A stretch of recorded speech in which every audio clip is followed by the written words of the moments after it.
Hello friends, welcome back to my channel Kakoli kitchen. আজ আমি আপনাদের একটা নতুন ধরনের পিঠে বানিয়ে দেখাবো।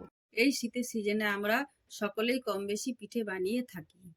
আপনারাও এই নতুন ধরনের পিঠেটা বানাবেন, বাড়ির ছোট বড় সকলেই খুব পছন্দ করবে। চলুন পিঠেটা এবার বানানো যাক। প্রদীপ পিঠে বানানোর জন্য চলুন আমি ক্ষীরটা বানিয়ে নিই। তার জন্য আমি দুধটা কড়াইয়ে দিয়ে দিলাম, 1.5 কাপ দুধ আছে এখানে। 1 কাপ আমি গুঁড়ো দুধ দিয়ে দিচ্ছি। দুধটা আমি খুব সুন্দর করে নেড়ে নেবো, কারণ নাইতো তলায় লেগে যাবে। 1 চামচ ঘি দিয়ে দিচ্ছি। দুধটা আমি ভালো করে নেড়ে নেব।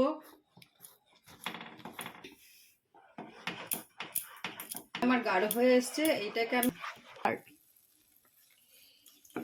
দেখুন ক্ষীরটা আমার তৈরি হয়ে গেছে। এবার ক্ষীরটা আমি একটা প্লেটে তুলে নেব।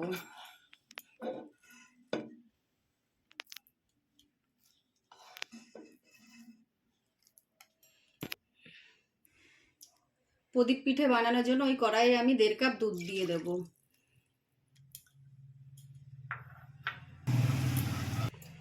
এইবার আমি সামান্য চিনি দেব আর সামান্য লবণ দিয়ে দেব।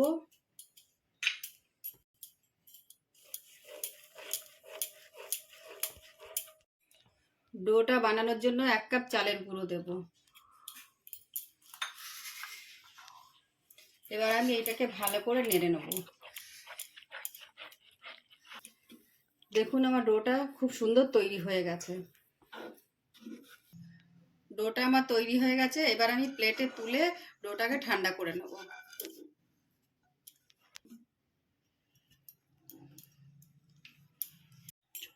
আমার এই ডোটা ভালো ঠান্ডা হয়ে গেছে, একটু হালকা গরম রেখেছি। এবার আমি এইটাকে ভালো করে মেখে নেব। তার জন্য হাতে আমি একটু ঘি লাগিয়ে নিয়েছি।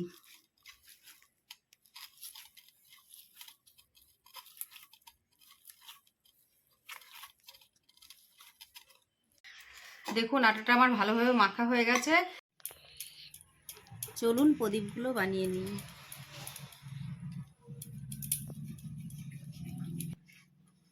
এইবার একে একে সবগুলো প্রদীপ বানিয়ে নেব। দেখুন আমি এইভাবে প্রদীপ বানাচ্ছি।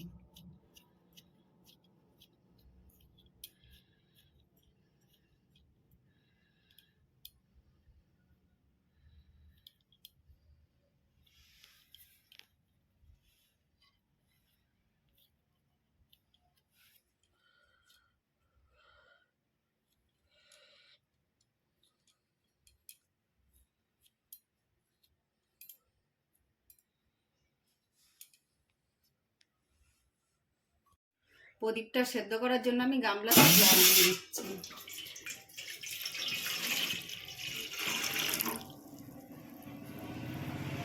জলটা গরম হয়ে গেছে। এবারে আমি এই জালি থালাটা রাখবো প্রদীপটা সেদ্ধ করার। একে একে প্রদীপগুলো আমি দিয়ে দেবো।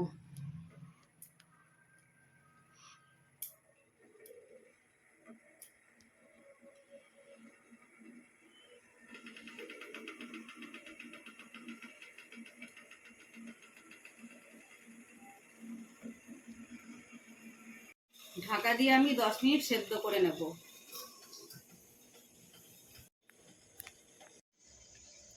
ক্ষীরটা দিয়ে আমি এবার সলতে বানিয়ে নিচ্ছি।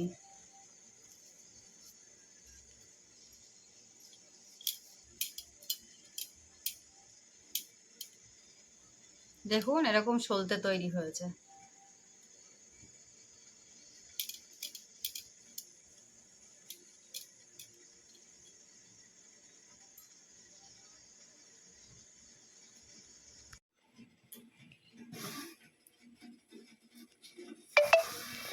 দেখুন আমার প্রদীপ পিঠেগুলো ভালোভাবে সেদ্ধ হয়ে গেছে। এবার আমি নামিয়ে নেব।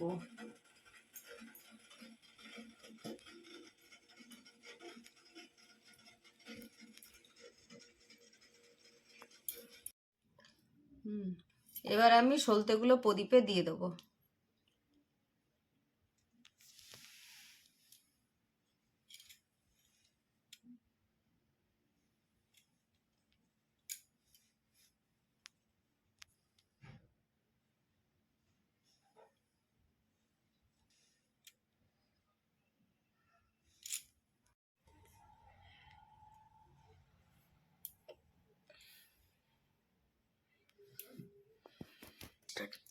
দেখুন আমি ঝোলা গুড়টা নিয়ে নিয়েছি।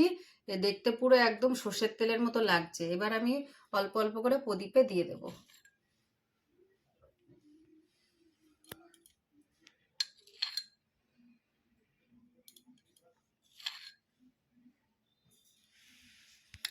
এই নতুন ধরনের প্রদীপ পিঠেটা আপনারা বানিয়ে বাড়ির সকলকে খাওয়াবেন।